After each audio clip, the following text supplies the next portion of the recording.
Resonance and Mitigation. Overview.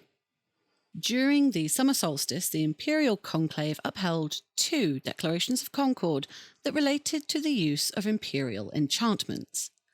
The Imperial Magus, Asa Siegling, called on magicians to investigate these awesome rituals and see if there might be ways to mitigate their detrimental effects. Ariadne of Auric Horizon, on behalf of the Sevenfold Path, confirmed that the Conclave was committed to working to complete the Omnihedron sequence of rituals. The civil service has ensured that the Imperial magicians across the Empire and beyond are made aware of the Conclave's decisions. By now, the entire Empire is aware of the presence of invading entities from the Day Realm, servants of the Cold Sun, and the connection to the Bright Eyes Gleam in the Depths ritual that has infused the entire Empire with day magic.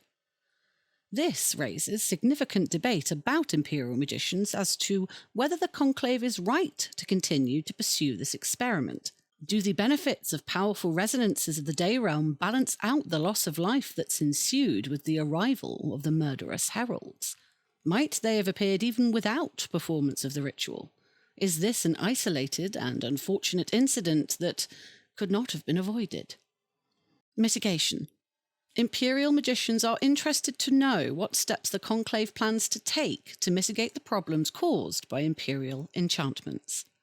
Rituals that exert influence over the entire Empire are few and far between. Barely a dozen have been performed in the whole of Imperial history, and only a handful in recent years.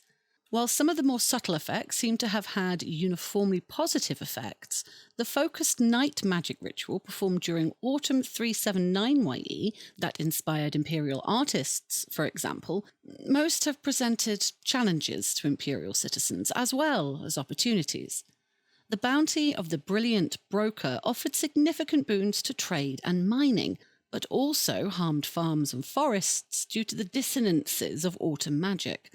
The halo of the green world that hung over the Empire at the start of the year helped farmers, but due to the spring realm's resonance with ruination, seriously damaged the Empire's roads. Urizen stargazers are confident that the benefits provided by these enchantments far outweigh the problems that they cause, especially when one takes the longer view. Some argue that the benefits provided by Hallow of the Green World far outweighed the problems caused by Bounty of the Brilliant Broker. Many of their peers in the League and Varushka broadly agree.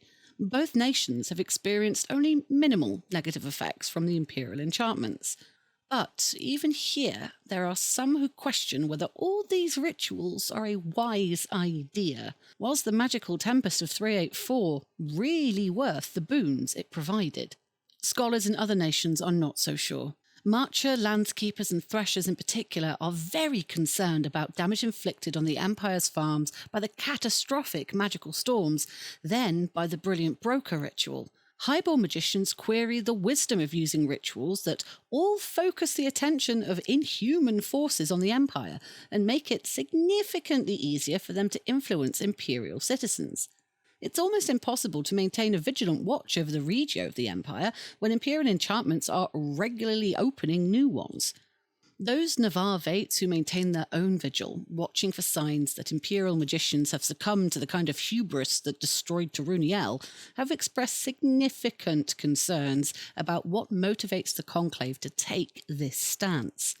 They trust their colleagues who attend the Anvil summits, but have cautiously suggested that now may not be the ideal time to throw the Empire into a state of constant, unpredictable, tumultuous change by casting rituals of this magnitude every season.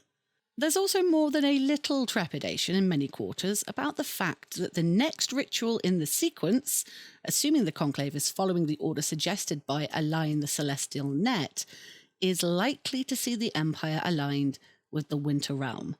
Considering the resonances and especially the dissonances of winter magic, is there ever a time when it would be a good idea to weave such an enchantment? The Conclave has said it plans to investigate and find ways to mitigate the problems caused by these rituals, and even critics of the Omnihedron agree that this can only be a good thing. Yet, the Imperial Magus' declaration gives no impression that they have the slightest idea how to achieve this, even though they are forging ahead with the ambitious magical project. Crucially, most stargazers who study the Omnihedron believe that the negative effect of these rituals can be prevented from growing steadily worse over time by careful choice of which ritual to use next. But there's no evidence to suggest that the downsides the Empire is currently experiencing can be easily avoided. Questions. The purpose of the Conclave is to ensure the fit and proper use of magic in service to the Empire. Magicians across the Empire question whether the Conclave's recent declarations have met this standard. In the light of wide-scale damage and loss of life the appearance of Cold Sun has caused, magicians across the Empire have serious questions about the Conclave's recent declarations. First of all, people are confused why the Conclave supported the casting of Bright Eyes Gleam in the Depths now instead of waiting a season. Why was it imperative to use such a potent ritual, known to enable Eternals of the Day Realm, while the obvious enemy of the Empire was not subject to enmity, that would have prevented it sending thousands of heralds into the Empire? What steps did the Conclave take to mitigate the threat of Cold Sun? While some assemblies of the Synod raised statements of principle, there was no suggestion from the Conclave that there might be any danger. No mention of Cold Sun at all, in fact. The first many Imperial magicians heard of this Eternal and its intention to destroy the Empire was after its heralds had begun to attack. Who, ultimately, is responsible for the appearance of tens of thousands of heralds bent on destroying everything in their path? The matter of Cold Sun. Cold Sun has attacked the Empire. Estimates of the death toll suggest many hundreds of Imperial citizens have been slain and many more harmed. There's no doubt that Bright Eyes Gleam in the Depths has played a part in this situation. The magistrates have expressed their intention to pursue an investigation into possible treason. The servants of Cold Sun have spent the last 3 months launching raids across the Empire. Hundreds of Imperial citizens are recorded as having died defending against these attacks. Many more have been harmed or displaced and forced to flee ahead of the heralds' attacks. Exact numbers are unclear, and the bulk of the deaths have been among the soldiers garrisoning the Empire's fortifications, but it's undeniable that these people have died because the Eternal was in a position to send large numbers of magical soldiers into the Empire. It was only able to do so due to the effect the Imperial enchantment had on the regio of the Empire, strengthening them and opening many that do not seem to have been aligned with a specific Eternal. Imperial magistrates intend to pursue an investigation into possible treason for aiding Eternals to act against the interests of the Empire. Yet, the Imperial Constitution charges the Conclave with determining the fit and proper use of magic in service of the Empire. While they've not yet done so, the Conclave could use a declaration of endorsement to make clear that they support the casting of Bright Eyes Gleam in the Depths. If an endorsement is raised and it passes, it instructs the magistrates to not prosecute the named act of magic. The endorsed act is considered to be a fit and proper use of magic, thus prosecution cannot be in the best interests of the Empire. Those who carry out the act are legally protected, and while militia may investigate to ensure everything is in order, those involved cannot be prosecuted or sued for such an endorsed act. It is not impossible that the Constitutional Court might strike down a poorly worded endorsement, but the criteria for doing so are very narrow. While such a declaration might provide retroactive protection to those who performed the ritual, however, there is a limit to that protection. The endorsement does nothing to prevent or suppress any civil unrest that an act of magic may trigger, especially if large numbers of lives are lost as a result of an act of magic, as they have been here. It does not preclude prosecution for religious crimes. Those involved might still be condemned by judgment of the Synod, or even subject to excommunication. The Imperial Senate may also choose to take an action regardless of endorsement. The Conclave orders operate under the general aegis of the Senate, after all. Thresh the fields. The people of the Marches are particularly enraged. The Marcher National Assembly urged the Marchers to trust the Conclave and Imperial law. Many now feel betrayed. The people of the Marches in particular are incensed by the arrival of Cold Sun, especially after the damage done to their farms by Bounty of the Brilliant Broker. During the spring equinox last year, the Marcher National Assembly assured them that if a sorcerer curses the Empire again, then imperial justice will be swift and final. This mandate temporarily put an end to the fears of many Marchers with regard to matters such as the interdiction of rivers run red. It also had potential to store up trouble for the Assembly. If any imperial lands were hit with a territory-wide curse and nothing was done, then those who had been promised such things would not happen again would become very angry indeed. If such magic caused Marchers to die to curses cast on their lands, it's well known who did it, and imperial law does nothing, then the best word to describe the resulting mood would be apoplectic. While Bright Eyes Gleam in the Depths is not a curse, it is a large-scale magical effect that's brought forth murderous heralds who've categorically slain Marcher citizens across all 4 territories. It's also killed people in every imperial nation save 1. It looks an awful lot like the Synod's reassurances about trusting the Empire aren't worth the price of a shovel it would take to spread them across a turnip field. It's not obvious to outsiders, perhaps, but people across the entire nation are holding their breath waiting to see what happens.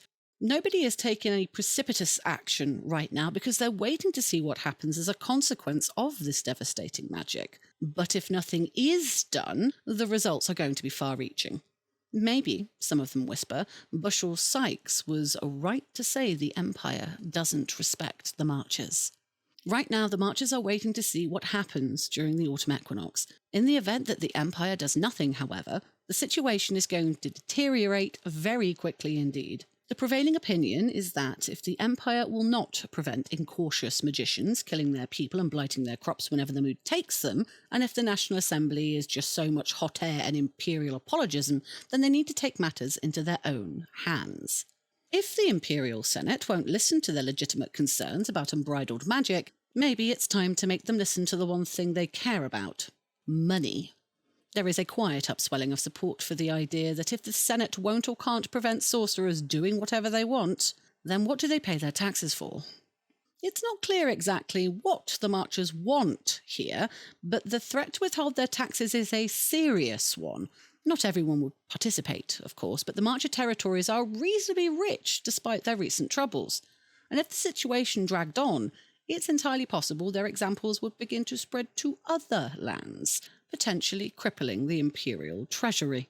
The Marcher National Assembly is the best option for communicating with these disgruntled folk, but one thing that is definitely not going to be effective is any kind of statement of principle that urges them to be patient or to trust that the folk at Anvil have the matter in hand. Indeed, if someone somewhere doesn't take responsibility for the raging heralds of Cold Sun, then it is possible that the folk of the Marchers might stop listening to their assembly altogether. After all, while the Assembly provided a list of names of the people who flattened Marcher crops with storms last year, there's no sign that anything actually happened to those people or the magicians who ruled their devastating curses to be for the good of the Empire. All eyes on the conclave. The witness of conclave is being watched to see what happens. The Imperial Censor could interdict the practice of Imperial enchantments. The Marchers are the foremost example of the frustration and anger being directed towards the conclave across the Empire, but they are not the only ones. There are a number of imperial positions whose powers and responsibilities relate directly to the situation at hand, and for the first time in some cases, a great deal of attention is being directed towards those positions by both magicians and non-magicians alike. Last winter, the Senate created the title of Witness of the Conclave. The title has responsibility for identifying sorcerers, for investigating those with an imperial conclave title to ensure they're not becoming corrupt with power, and to find those who use magic to the detriment of the Empire or treat with Eternals to the detriment of fellow imperial citizens. This title is currently held by Bryn Netherwatch of Urizen. While a few bitter voices suggest this represents a conflict of interests, given that most people believe the enchantment was raised by Urizen Coven, the majority have the good sense to assume good faith and give the benefit of the doubt, at least for the time being. Yet, the witness must be aware that their actions during the autumn equinox will be being watched by magicians across the Empire, especially those groups responsible for providing their regalia, who have strong views about reckless magic, hubris, and the Eternals. Then there is the matter of the Omnihedron itself, and the Conclave's stated goal of continuing to build it, presumably by performing the next ritual in sequence at the autumn equinox. The same people angry about the recent large-scale magic look to the Imperial Censor. The Censor technically only has a responsibility for safeguarding the Empire from malign magical items. The position was created before the recent changes to the Conclave made it clear that the declaration of interdiction and the remit of the Conclave as a whole was as much about the wider question of wicked magic as it was about questionable magic items. There's some support for the Imperial Senate amending the responsibilities of the Censor to also safeguard against malign magic of all kinds. Regardless, the fact the Censor has the power of interdiction makes them another obvious candidate for leading an investigation into the use of Imperial enchantments. If there are questions about these rituals, or any suspicion that they might be dangerous, the magical practice of covering the entire Empire with unpredictable ritual magic could be interdicted with a single declaration to the Imperial Censor, currently Cassandra y Piera y Irigo of the Brass Coast, or by any Grand Master, or by employing Rogue Declaration. What about the War Mage and the Imperial Warcaster? Cold Sun categorically represents a military threat to the Empire, one that's magical in origin. There are now actual armies of warlike heralds in 8 imperial territories: Kalavesa, Hardmark, Hakinia, Miaran, Volodmarts, Karov, Segura, and Bastion. From everything that's been seen so far, these heralds will kill anyone they encounter and destroy everything that offends their twisted sensibilities. How does the military council intend to deal with them, especially given that the Empire's armies are deeply engaged against the Jotun and the Druge, and the peace treaty with the Grendels about to end? What's the Conclave going to do to help them? The Imperial Magus has reassured the magicians of the Empire that investigations are underway to find ways of mitigating the negative effects of Imperial enchantments. How do they intend to do that? Many magicians' reading of the declaration assumed that would mean an appraisal brought before the Senate, but recent events seem to have made that an even more pressing concern. Conclave operates under the general aegis of the Senate, and the Imperial Magus has a responsibility for providing the Senate with advice on magical matters. There's a great deal of interest in what advice they intend to provide on the matter of Cold Sun and of the Omnihedron rituals. Finally, there's an Archmage of Day herself. Both the Eternals of the Day Realm and Day magic of such significant power are part of the Archmage's remit. What role did the Archmage play in these events? What guidance can she provide now that Cold Sun's armies are in the Empire? Now that Cold Sun's here, what does she intend to do about it? Out of character note. Obviously, the appearance of Cold Sun and the questions raised by Imperial enchantments represent complicated situations. Everyone involved in the decisions related to the situation is a player character, however. While a response to the situation is full of opportunities for character versus character political roleplay, it's important to remember there are actual people involved, all of whom are players and not NPCs. It's a good idea for everyone with an interest in these events refreshing their memory of our rules around role-playing conflict. When the actions of player characters have dramatic impacts on story, it's vital to appreciate that it's choices like these that make the game more interesting for everyone to play. Individual characters may have lost out because Cold Sun's been able to attack the Empire, but everyone who plays Empire benefits when player characters have this kind of dramatic impact on the setting. It may be appropriate for a character to be angry at the in-character decisions and actions of another player character, but it's against the spirit of the game for a player to be annoyed because their character has lost out due to the actions of others. Empire was explicitly designed to enable player characters to act in a way that are to the detriment of other characters because we believe that makes for a more compelling game. We can all suffer from bleed occasionally, but if you want to play Empire, then you must make sure you engage with the game in good faith and avoid being out of character upset with other players because their character did something that impacts your character.